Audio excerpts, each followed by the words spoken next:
Buying this old Jelinek from Facebook Marketplace for just $500 was either the smartest decision I've ever made or the biggest mistake of the season.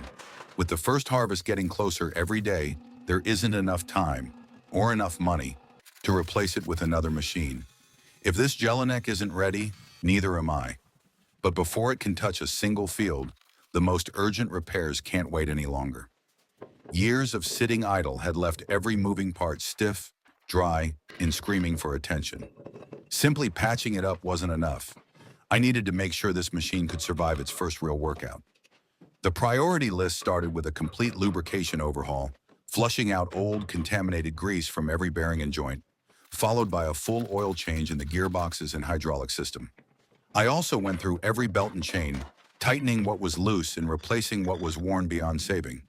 Every drop of oil and every turn of the wrench had one purpose: preventing a catastrophic failure before the season even begins.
When harvest begins, this machine won't get a second chance.